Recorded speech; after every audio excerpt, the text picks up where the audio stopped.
बिस्मिल्लाहिर्रहमानिर्रहीम। अस्सलामु अलैकुम दोस्तों। हज़रत दाऊद अलैहिस्सलाम की कौम बंदर क्यों बनी? इंसानों के बंदर बनने की इब्तिदा हज़रत दाऊद अलैहिस्सलाम के दौर से हुई। इस वाक़े का पस-ए-मंज़र कुछ यूं है। हज़रत दाऊद अलैहिस्सलाम और उनकी कौम समुंदर के किनारे इला नामी एक बस्ती में रहते थे और उनकी तादाद तकरीबन 70,000 के करीब थी। ये कौम बड़ी ही खुशहाल थी और अल्लाह पाक की बहुत ज़्यादा फरमाबरदार कौम थी। इस कौम को अल्लाह पाक ने बेशुमार नेमतों से नवाजा था और हर तरफ हरे भरे बाग थे और हर तरफ हरियाली ही हरियाली थी और अल्लाह तबारक व ताला की बेपनाह कर्म नवाजी थी और ये लोग अपनी इस ज़िंदगी में बहुत ही ज़्यादा खुश थे। हज़रत दाऊद अलैहिस्सलाम की कौम चूँकि समुद्र के किनारे रहती थी और अल्लाह तबारक ताला का इन पर इस कदर करम था कि समंदर के उस किनारे पर बेशुमार मछलियाँ आती थीं जिनका ये लोग कारोबार करते थे और बहुत ही खुशहाली वाली ज़िंदगी गुजारते थे।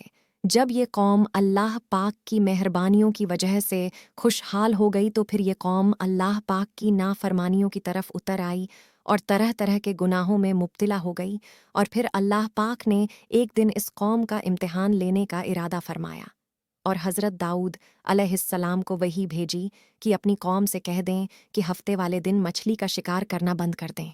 और इस तरह अल्लाह पाक ने हज़रत दाऊद अलैहिस्सलाम की कौम पर हफ्ते वाले दिन मछलियों का शिकार हराम कर दिया और फिर यहाँ से इस कौम की बर्बादी शुरू हो गई। हज़रत दाऊद अलैहिस्सलाम ने अपनी कौम को बताया कि अल्लाह पाक ने हफ्ते वाले दिन मछलियों के शिकार को हराम करार दे दिया है। तो वो लोग बहुत ही ज़्यादा परेशान हो गए और सारी कौम सर जोड़ ढकर बैठ गई क्योंकि हफ्ते का दिन ही वो दिन था जिसमें मछलियाँ बहुत ही ज़्यादा तादाद में आती थीं और ख़ुद ब खुद किनारे पर आ जाती थीं और बाकी दिनों में बहुत ही कम यानी कि ना होने के बराबर ही मछलियाँ पकड़ी जाती थीं।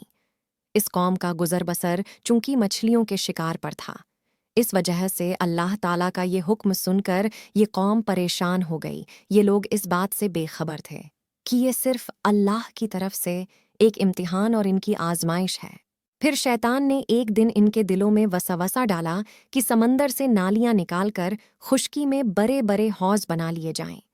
जब हफ्ते वाले दिन मछलियां आएंगी तो वो उन नालियों में से होते हुए बड़े बड़े हौजों में आ जाएगी और इस तरह फिर उन नालियों का मुंह बंद कर दिया जाए और फिर अगले दिन यानी इतवार वाले दिन उनको पकड़ लिया जाए। शैतान ने इस कौम के लोगों को बरगलाया कि इस तरह हम हफ्ते वाला दिन शिकार से भी बच जाएंगे और मछलियां भी हमारे हाथ आ जाएंगी। बहुत से लोगों को ये वसवसा अच्छा लगा और उन्होंने ऐसा ही करना शुरू कर दिया और उन्होंने समंदर से छोटी छोटी नालियां निकालना शुरू कर दीं जिसके ज़रिए ज़्यादा मिकदार में मछलियां उन हौज़ों में आना शुरू हो गईं।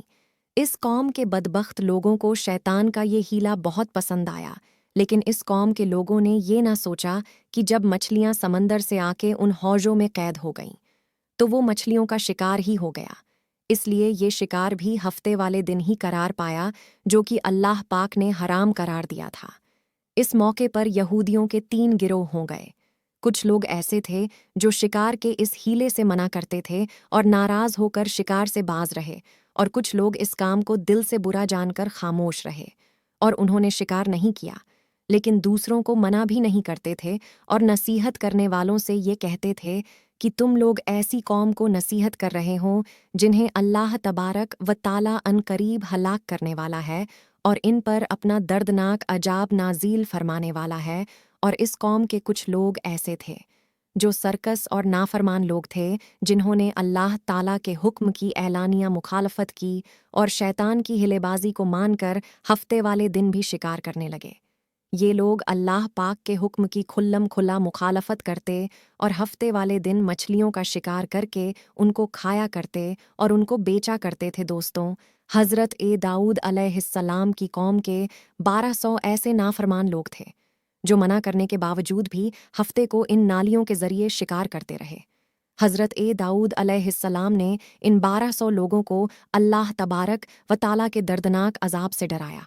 आपने उनसे कहा कि वो अल्लाह पाक की इस नाफरमानी से बाज आ जाए, लेकिन वो लोग बाज ना आए और खुलेआम शिकार करने लगे। चुनांचे वो लोग जो इस बात को बुरा जानते थे, उन लोगों ने अपने और इन नाफरमानों के दरमियान एक दीवार खड़ी कर दी जिसकी एक तरफ वो 1200 नाफरमान लोग रहते थे और दूसरी तरफ वो लोग थे जो शिकार से बाज रहे। हज़रत ये दाऊद अलैहिस्सलाम ने अपनी इस कौम के नाफरमानों को बार बार समझाया, लेकिन ये लोग अपनी नाफरमानी से बाज ना आए और उसी तरह अल्लाह तबारक अव ताला के हुक्म की नाफरमानी करते रहे और उसी तरह शिकार करते रहे। और फिर एक दिन हज़रत दाऊद अलैहिस्सलाम ने गुस्से में आकर शिकार करने वालों पर लानत फरमा दी। उसका असर ये हुआ कि एक दिन खताकारों में से कोई भी अपने घर से बाहर ना निकला। ये मंजर देखकर कुछ लोग उनकी दीवारों पर चराच गए ताकि मालूम हो सके कि वो लोग किस हाल में हैं। जब उन लोगों ने उन नाफरमानों को देखा तो वो सब के सब बंदरों की शक्ल में बदल चुके थे। अल्लाह पाक ने इन लोगों को इनकी नाफरमानी की वजह से इन पर दर्दनाक अजाब नाजिल फरमाया। फिर इन लोगों को बंदर की शक्ल में बदल दिया। जब लोग इन मुजरिमों के घर के दरवाजे खोलकर अंदर दाखिल हुए तो वो लोग अपने रिश्तेदारों को पहचानते थे और उनके पास आकर उनके कपड़ों को सूंघते थे और जार कतार रोते थे, लेकिन वह कुछ बोल नहीं सकते थे। अल्लाह तबारक व ताला के इन नाफरमान बंदर बन जाने वाले लोगों की तादाद 12,000 थी। इन 12,000 लोगों ने अल्लाह तबारक अव ताला की नाफरमानी की और अल्लाह तबारक अव ताला ने इनको बंदर बना दिया। दोस्तों, मुझे उम्मीद है कि आप वीडियो को लाइक करके ज़्यादा से ज़्यादा लोगों को शेयर करेंगे। मेरी दुआ है कि अल्लाह पाक आप सभी को हर मुसीबत से महफूज रखे। आमीन। तो अभी दीजिए इजाज़त, मिलते हैं जल्द ही अगले वीडियो में, तब तक के लिए खुदा हाफिज़।